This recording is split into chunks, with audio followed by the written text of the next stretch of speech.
परमहंस योगी योगानंद, उनकी बुक है योगी कथामृत। उसमें उन्होंने एक संत का वर्णन किया है जिन्हें गंद बाबा के नाम से जाना जाता था। गंद बाबा बहुत उच्च कोटि के सिद्ध पुरुष थे। उन्हें किसी भी फूल की सुगंध निकालने की कला आती थी। तो उसके बारे में उनसे मिलने के लिए योगी योगानंद जी गए थे। तो उन्होंने अपना अनुभव इस बुक में लिखा है। तो योगी योगानंद जी बोलते हैं कि मैं तुम्हें गंद बाबा के बारे में बताना तो भूल ही गया। वे उस सामने वाले मकान में रहते हैं। कुछ ही गज की दूरी पर स्थित एक मकान की ओर उसने इशारा किया। उसमें अवश्य मिले, बड़े दिलचस्प आदमी हैं। तुम्हें तो कोई असाधारण अनुभव हो सकता है। तो अच्छा, चलता हूँ। और वह सचमुच चला गया। काली घाट मंदिर में लगभग इन्हीं शब्दों में साधु द्वारा की गई भविष्यवाणी मेरे मस्तिष्क में कौंध उठी। कौतूहलवश मैं उस मकान के अंदर गया तो मुझे एक बहुत बड़ा दालान दिखाई दिया और वहाँ पर एक मोटे नारंगी रंग के गलीचे पर काफ़ी लोग इधर उधर बैठे हुए थे, जैसे साधारण भारत में बैठते हैं। एक आदर युक्त फुसफुसाहट मेरे कानों में पड़ी। वहाँ जो चीते की खाल पर बैठे हैं वही गंद बाबा हैं। तो वे किसी गंधहीन फूल में किसी भी फूल की प्राकृतिक सुगंध भर सकते हैं, या किसी मुरझाए फूल को फिर से ताज़ा कर सकते हैं, या किसी मनुष्य की त्वचा में मनोहरम सुगंध निकाल सकते हैं। तो मैंने सीधे उन संत की ओर देखा। उनकी दृष्टि भी उसी समय मुझ पर स्थित हुई। वे कृष्ण वर्ण और स्थूलकाय थे। उनके चेहरे पर दाढ़ी थी और बड़ी बड़ी तेजस्वी आंखें थी। बेटा, तुम्हें देखकर मैं प्रसन्न हुआ। बोलो, तुम्हें क्या चाहिए? कोई सुगंध चाहिए? किस लिए? मुझे उसकी बातें बचकानी सी लगी। चमत्कारपूर्ण ढंग से सुगंध का आनंद लेने के लिए, सुगंध बनाने के लिए तो भगवान का उपयोग, तो उसमें क्या है? भगवान वैसे भी तो सुगंध बनाते ही हैं। जी हाँ, परंतु वे एक बार ताज़ा सुगंध लेने के लिए और लेने के बाद फेंक देते हैं। फूलों की कोमल पंखुड़ियाँ रूपी शीशियों का निर्माण करते हैं। क्या आप फूलों का निर्माण कर सकते हैं? हाँ, परंतु मैं सुगंध ही निकालता हूँ। तब तो इत्र के कारखाने बंद हो जाएंगे। मेरी ओर से उन्हें अपना धंधा करने में अनुमति है। मेरा अपना उद्देश्य तो केवल ईश्वर की शक्ति दिखाना है। तो महाराज, क्या ईश्वर की शक्ति का प्रमाण देना आवश्यक है?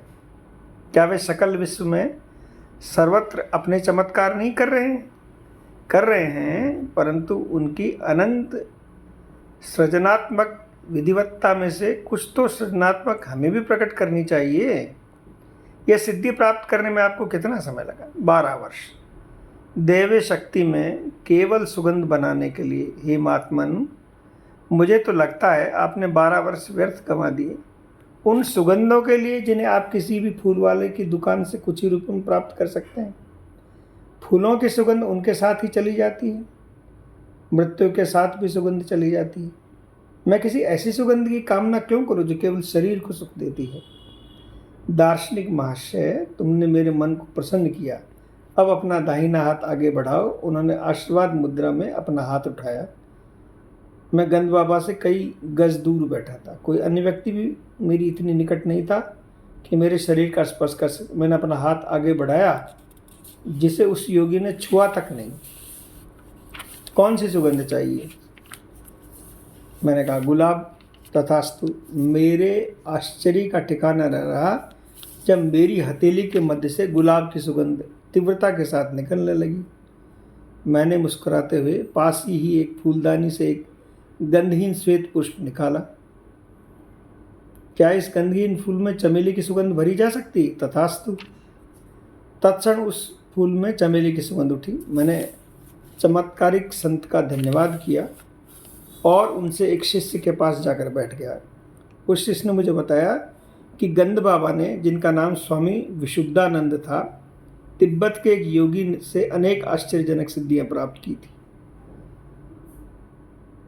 उसने मुझे यह भी बताया कि उस तिब्बती योगी की आयु 1000 वर्ष से अधिक थी।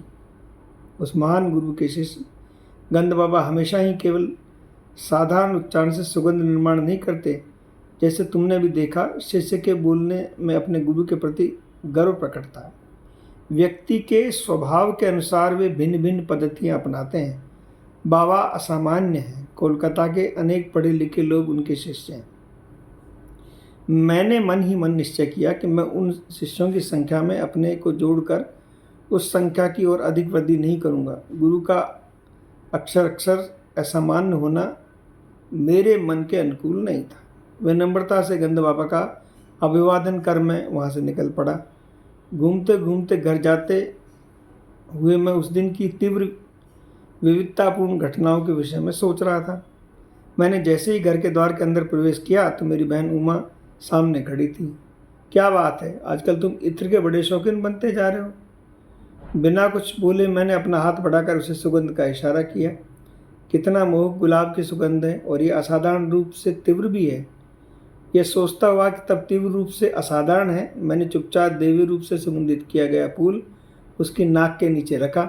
ओह चमेली, मुझे बहुत पसंद है। उसने फूल छीन लिया। जिस फूल के विषय में उसे अच्छी तरह ज्ञात था कि वह गंधहीन होता है, उसी फूल में से चमेली की सुगंध आती देखकर जैसे जैसे वह उसे सूंघती जाती वैसे वैसे उसके चेहरे पर विनोदी लगने वाली समरस के भाव प्रकट होने लगे। उसकी प्रक्रिया ने मेरे मन को रहा सा संदेह भी मिटा दिया। हो सकता है गंद बाबा ने मुझ पर आत्मसम्मोहन का प्रयोग किया हो, जिसे केवल मैं ही सुगंध का अनुभव कर सकूं। बाद में मुझे एक मित्र अलकनंदा ने बताया कि गंद बाबा के पास ऐसी शक्ति भी थी जो यदि संसार के करोड़ों क्षुधा पीड़ितों के पास होती तो उनकी समस्या हल हो जाती। वरदान में गंद बाबा के घर में उसे सैकड़ों लोगों से मैं भी उपस्थित था। अलकनंदा ने मुझे बताया एक उत्सव था। योगेश्वर की ख्याति कि वे शून्य से ही कुछ उत्पन्न कर सकते हैं, इसलिए मैंने हंसते उनसे संतरे उत्पन्न करने का अनुरोध किया। वह संतरों का मौसम नहीं था। तत्क्षण ही केले के पत्तों पर जो पूरियां परोसी गई थी वे सब फूल उठी। हरी पूरी की पपड़ी के भीतर एक एक छिला हुआ संतरा आ गया। मैंने कुछ सहमे मन में अपना संतरा खाना शुरू किया, परंतु वह बड़ा ही स्वादिष्ट था। कई वर्षों बाद आत्म साक्षात्कार के बल से मैं श्री गंद बाबा के चमत्कारों के रहस्य को जान गया। खेद इस बात का है कि विधि विश्व के शुद्धांत मानव झुंडों को पहुंच से बाहर है। जय जय श्री राधे निताई गौर हरि बोल।